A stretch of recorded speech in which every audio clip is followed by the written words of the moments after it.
Hello friends, समाज कल्याण विभाग के छात्रवृत्ति पोर्टल पर आपका स्वागत है। मैं यहाँ छात्रवृत्ति फॉर्म भरने में आपकी सहायता के लिए उपस्थित हूँ। छात्रवृत्ति फॉर्म को सही तरीके से भरने के लिए कृपया इस प्रक्रिया का पालन करें।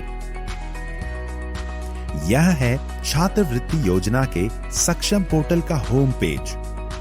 यहाँ स्क्रीन के दाईं ओर दिए गए स्टूडेंट बटन को दबाते ही दो विकल्प रजिस्ट्रेशन और लॉगिन दिखेंगे।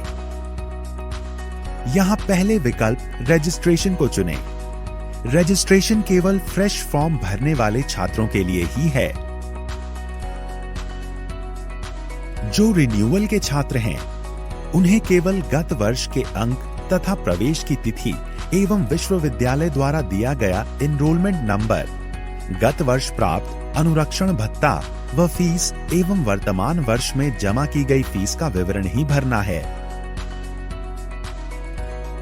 फ्रेश फॉर्म भरने वाले छात्रों के लिए रजिस्ट्रेशन का विकल्प चुनते ही एक नया पेज खुलेगा, जिसमें मांगी गई सभी सूचनाएं सही भरें।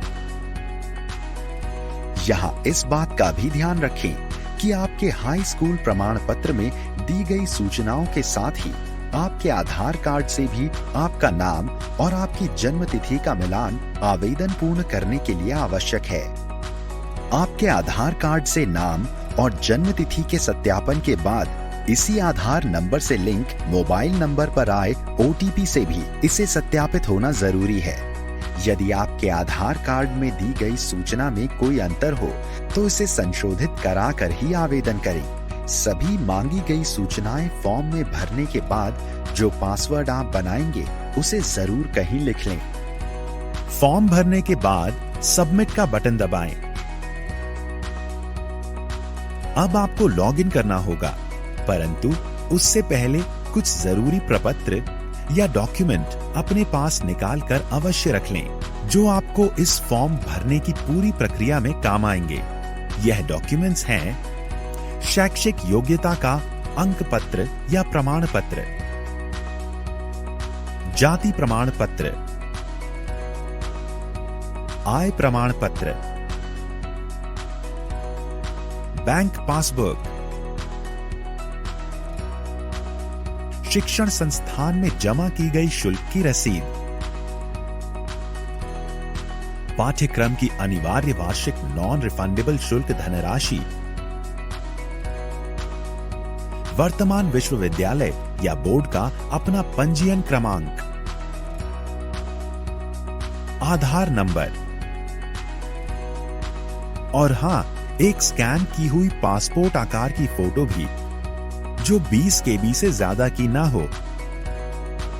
अब लॉगिन करने के लिए पुनः होम पेज पर जाएं और स्टूडेंट वाले बटन के अंदर जाकर दूसरे विकल्प लॉगिन को चुनें।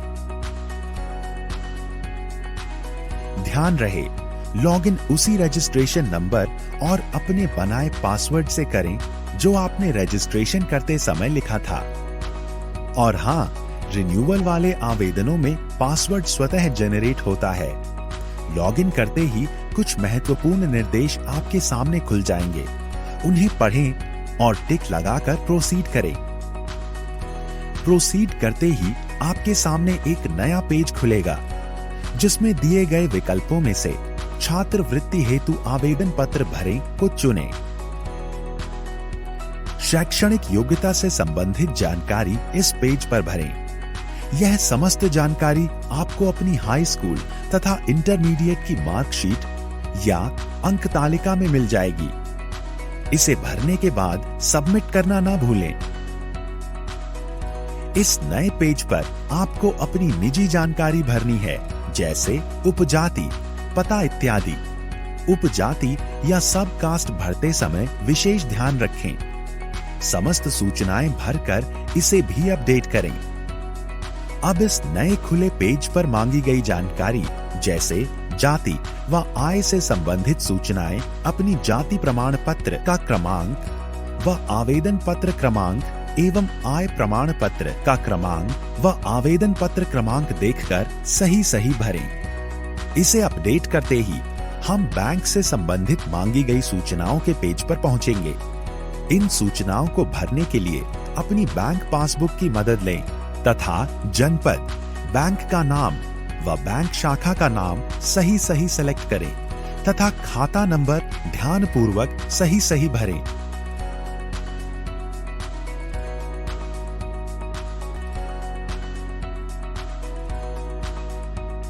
यहाँ जनपद वही चुनें जिस जनपद में आपका बैंक खाता हो और इस बात का विशेष ध्यान रखें कि किसी भी स्थिति में यह बैंक खाता बंद न हो, क्योंकि इसी खाते में आपकी छात्रवृत्ति की धनराशि हस्तांतरित होगी।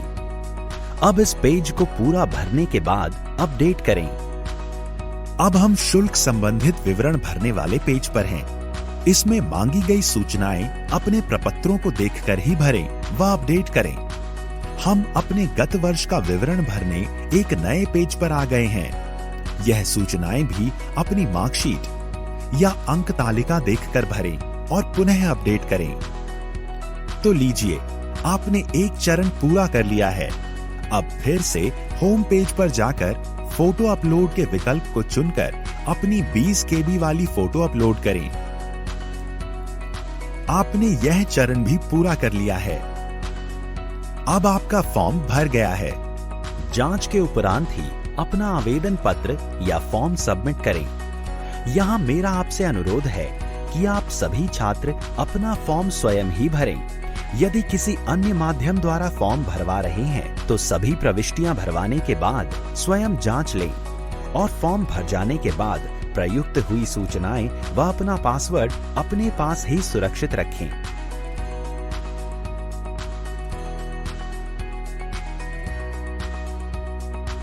अपना भरा हुआ फॉर्म दिखाए गए प्रिंट विकल्प से प्रिंट करें। कतिपय त्रुटियों के बारे में स्क्रूटिनी के उपरांत यदि कोई कमी है तो 3 दिन के अंदर इसी पोर्टल पर आकर फॉर्म संशोधन के विकल्प में जाकर संशोधित करें।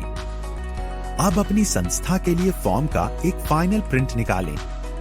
इस फॉर्म के प्रिंट आउट को सभी अभिलेखों की स्वयं सत्यापित फोटोकॉपी के साथ अपने शिक्षण संस्थान में जमा करें और वहां से इसकी रसीद लेना न भूलें।